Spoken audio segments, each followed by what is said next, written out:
आज की हमारी 10th वीडियो है और ये वीडियो है वर्ड पावर मेड इजी। ये बुक इंग्लिश वोकैबुलरी के लिए, इससे हम अपनी जो वोकैब वो बिल्ड कर सकते हैं, उसको एनरिच कर सकते हैं।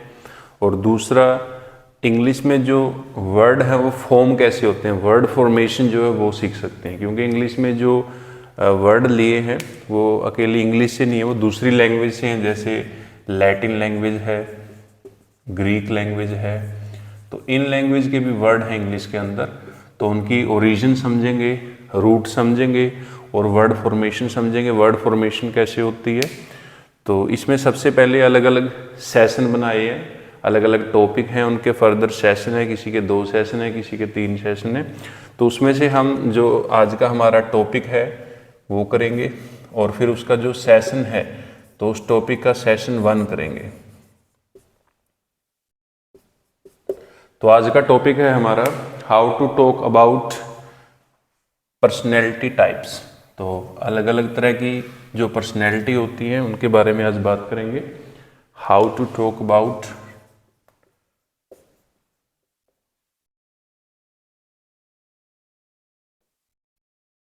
Personality type. तो जो अलग अलग कैटेगरी या अलग अलग व्यक्तित्व के लोग हैं उनके बारे में बात करेंगे। तो आज का हमारा सेशन 1 है और वीडियो जो है वो 10th है।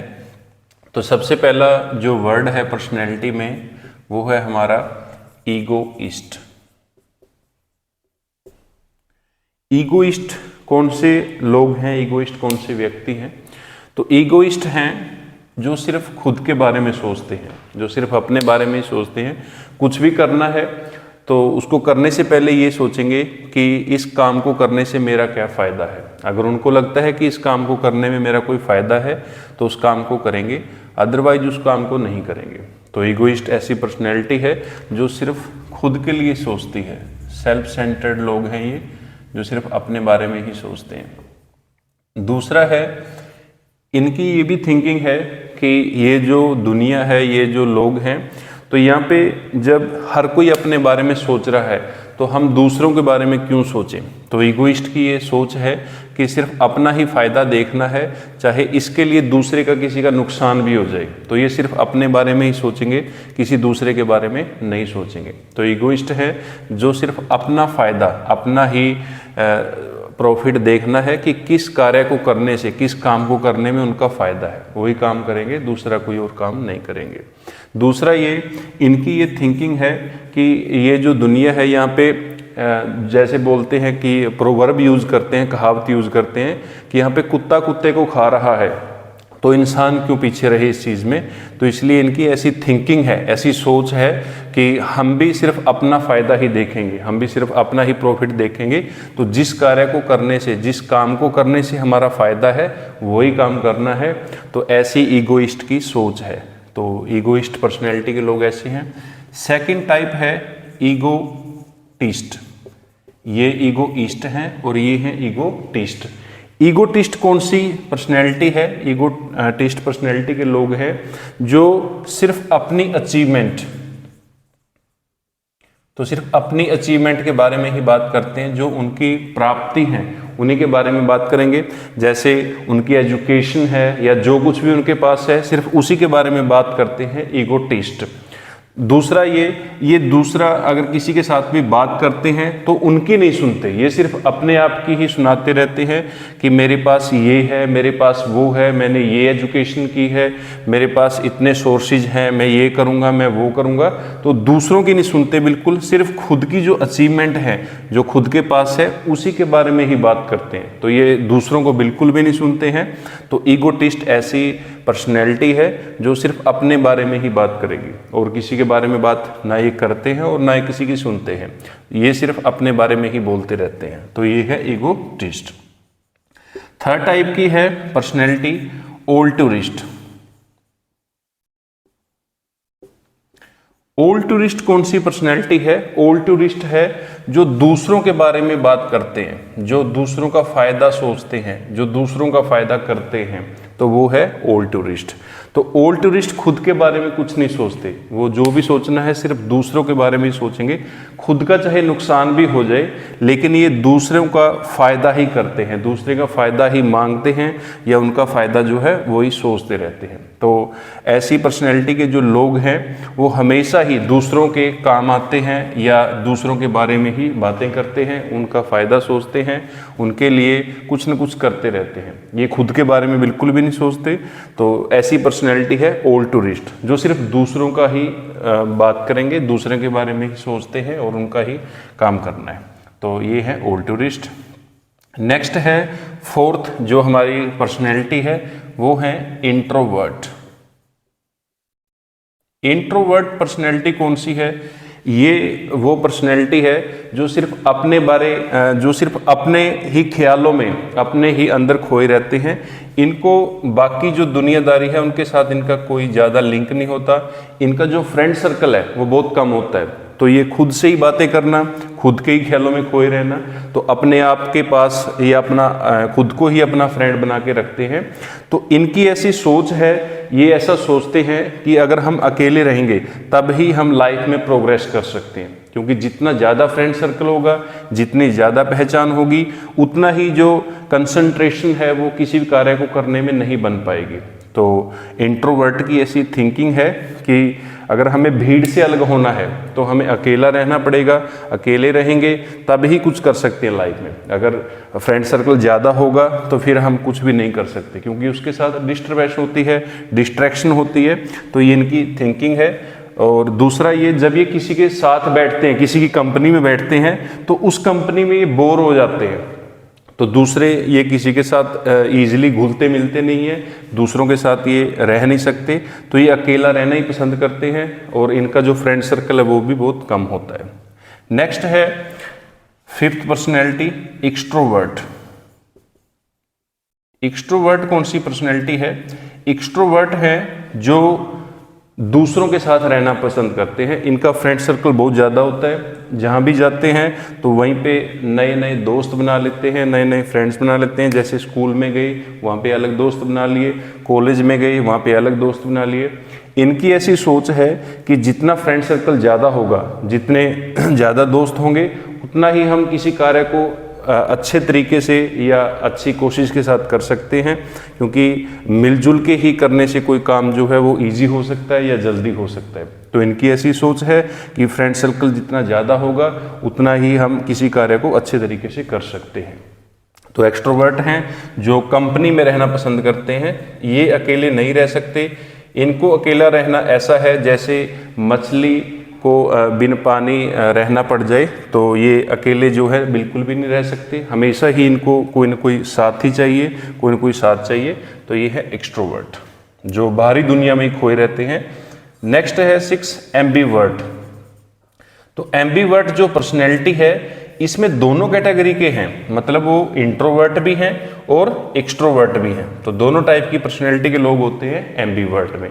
तो ऐसी जो पर्सनैलिटी है, जब इनको अकेला रहना पड़ जाए तो ये अकेले भी रह सकते हैं, और जब किसी के साथ रहना हो तो ये किसी के साथ भी रह सकते हैं। तो इनमें दोनों टाइप की पर्सनैलिटी होती है, इंट्रोवर्ट टाइप की भी और एक्सट्रोवर्ट टाइप की भी।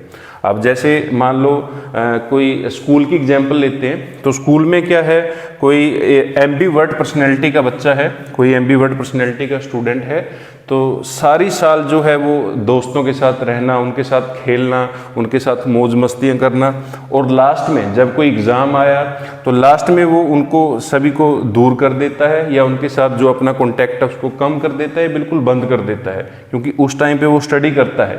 तो स्टडी करते टाइम वो इंट्रोवर्ट टाइप का बन जाता है, और बाकी जो टाइम है जैसे क्लासेज हैं और चीज़ों में तो वो एक्सट्रोवर्ट पर्सनैलिटी का बन के रहता है। तो एम्बीवर्ट है जिसमें इंट्रोवर्ट और एक्सट्रोवर्ट इन दोनों की क्वालिटीज होती है, तो वो है एम्बीवर्ट। नेक्स्ट है 7th जो कैटेगरी है, तो 7th कैटेगरी में आ गया मिसैंथ्रोपिस्ट। मिसैंथ्रोपिस्ट मिसैंथ्रोपिस्ट कौन से लोग हैं, मिसैंथ्रोपिस्ट कौन से व्यक्ति हैं? तो मिसैंथ्रोपिस्ट है जो मानवता से हेट करते हैं, जो मैनकाइंड को नफरत करते हैं। और मैनकाइंड को नफरत करने का रीजन क्या है, कारण क्या है? इनकी ऐसी सोच है, इन्होंने जैसे मान लो बुक्स वगैरह है या न्यूज़पेपर है, मैगजीन है, उनमें ऐसा पढ़ा है कि जो अर्थ पे जितना भी डिस्ट्रक्शन है, तो उस डिस्ट्रक्शन का जो रीजन है वो सिर्फ मैनकाइंड है, मानवता है, ह्यूमन है। तो ह्यूमन ही जो डिस्ट्रक्शन कर रहे हैं, बाकी जो एनिमल हैं, बर्ड्स हैं या कोई और है, तो वो उस चीज़ में पार्टिसिपेट नहीं कर सकते। तो ह्यूमन ही एक ऐसा अर्थ के ऊपर जीव बोल लो या प्राणी है जो सभी डिस्ट्रक्शन को करता है, जो सभी तबाही का कारण है। तो इनकी ऐसी सोच है कि ऐसे व्यक्ति को नफरत करनी चाहिए। तो मिसैंथ्रोपिस्ट व्यक्ति के जो लोग हैं, पर्सनैलिटी के जो लोग हैं, वो मानवता को नफरत करते हैं, मानवता को बिल्कुल भी पसंद नहीं करते। नेक्स्ट है 8th जो हमारी पर्सनैलिटी है वो है मीसोगाइनिस्ट। मीसोगाइनिस्ट जो पर्सनैलिटी है, तो ऐसी पर्सनैलिटी के लोग औरत को नफरत करते हैं। और इसमें देखो दोनों ही आ सकते हैं, मेल भी हो सकता है जो औरत को नफरत करता है और फीमेल भी हो सकती है। जरूरी नहीं है कि एक मेल ही एक फीमेल को नफरत करेगा, एक फीमेल भी दूसरी फीमेल को नफरत कर सकती है।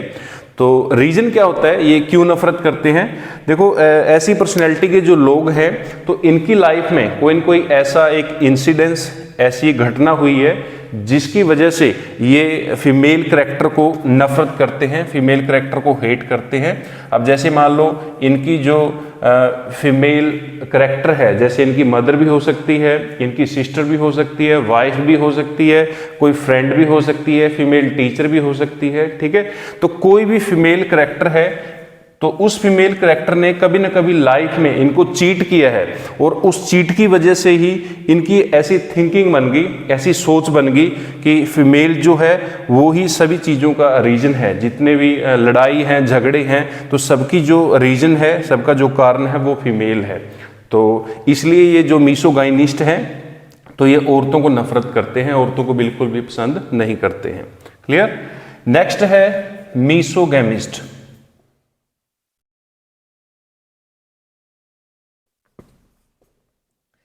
मीसोगैमिस्ट पर्सनैलिटी के जो लोग हैं वो मैरिज को हेट करते हैं, मैरिज को नफरत करते हैं। और मैरिज को हेट करने का रीजन क्या है? मैरिज को ये इसलिए हेट करते हैं क्योंकि इनकी ऐसी सोच है कि जो मैरिज है वो एक तरह की संस्था के जैसे है, जैसे संस्था में होता है तो वैसे ही मैरिज का सिस्टम है। और ऐसी संस्था में अगर हम एक बार एडमिशन ले लेते हैं तो वहाँ से गिव अप नहीं कर सकते, उस संस्था को छोड़ के नहीं जा सकते। तो मीसोगैमिस्ट की ऐसी थिंकिंग है, ऐसी सोच है कि मैरिज एक संस्था की जैसे है, एक ऑर्गेनाइजेशन के जैसे है, जिसमें हमने एक बार एडमिशन ले लिया तो हम दोबारा से उसको छोड़ के नहीं जा सकते। अभी इनकी ऐसी सोच क्यों है? तो ये ऐसा सोचते हैं कि जब कोई मैरिज करवा लेता है, और ये जो नफरत करने वाले हैं इसमें भी दोनों कैटेगरी के हैं, मेल भी हो सकता है जो मैरिज को नफरत करता है, फीमेल भी हो सकता है, दोनों कैटेगरी के हैं।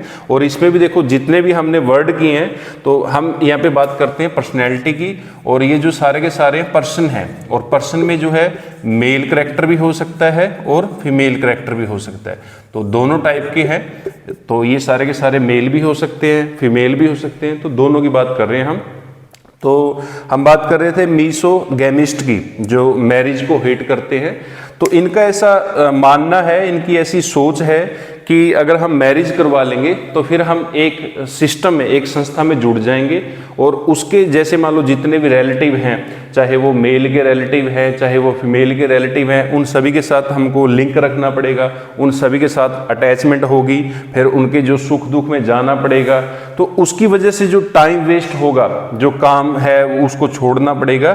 तो उस वजह से ये सारे के सारे जो हैं मीसोगैमिस्ट जो हैं मैरिज को हेट करते हैं कि मैरिज तो है एक संस्था में एडमिशन लेने के जैसे है, जहाँ से हम बिल्कुल भी बाहर नहीं जा सकते।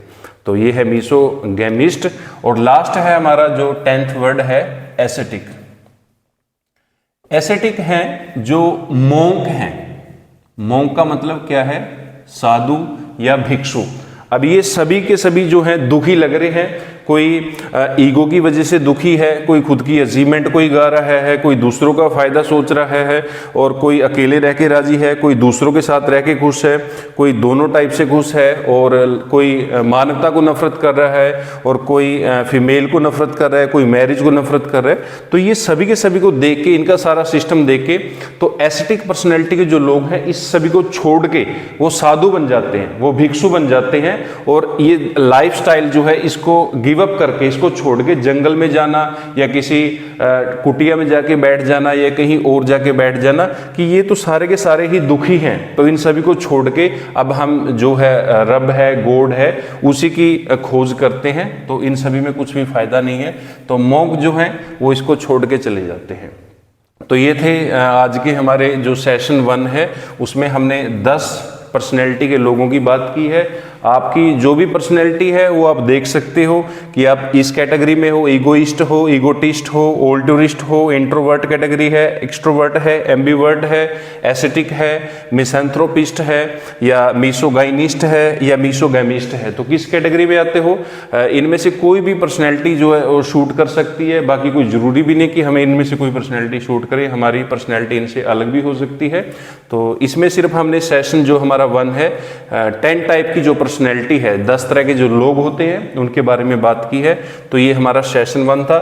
नेक्स्ट जो सेशन होगा, इसका अगला सेशन है, तो उस सेशन में क्या होगा, इन सभी वर्ड को हम फॉर्म देखेंगे कि इनकी फॉर्मेशन कैसे हुई है, ये वर्ड बने कैसे हैं। और अगर वर्ड फॉर्मेशन हमें पता लग गई, अगर हमें इनका रूट पता लग गया कि ये वर्ड बनते कैसे हैं, फिर इनके साथ हम दूसरे और भी काफ़ी सारे वर्ड जो बना सकते हैं, और हमारी जो वकैब है वो हम बिल्ड कर सकते हैं, और उसको जो है वकैब को इनरिच कर सकते हैं, उसको मैक्सिमम कर सकते हैं। क्योंकि आपकी जो वकैब है इंग्लिश की, वो आपकी किसी भी आप गवर्नमेंट एग्जाम की प्रेपरेशन कर रहे हो उसमें भी काम आएगी। दूसरा, आप किसी भी क्लास में पढ़ते हो, चाहे आपकी कोई भी क्लास है, 4th क्लास है, 5th क्लास है, 6th क्लास है, 7th 8th 9th 10th, या ग्रेजुएशन है, +1 +2 है, कोई भी आपकी क्लास है, तो उसमें भी आपको काम आएगा। क्योंकि इंग्लिश का अगर बेस अच्छा होगा तो आप दूसरे जो सब्जेक्ट्स हैं आपको उनकी अंडरस्टैंडिंग को अच्छा कर सकते हो, उनको अच्छी तरीके से समझ सकते हो। तो उसके लिए वकैब होना बहुत ज़रूरी है। तो वकैब के लिए हमने ये सेशन शुरू किया है कि आपको ये जो सेशन है वो समझ में आए, और ये आपके लिए बनाया सारे का सारा। दूसरा, इसका सेशन जो है वो नेक्स्ट वीडियो में होगा। तो तब तक के लिए आप पढ़ते रहें, अपना ध्यान रखें। Thank you.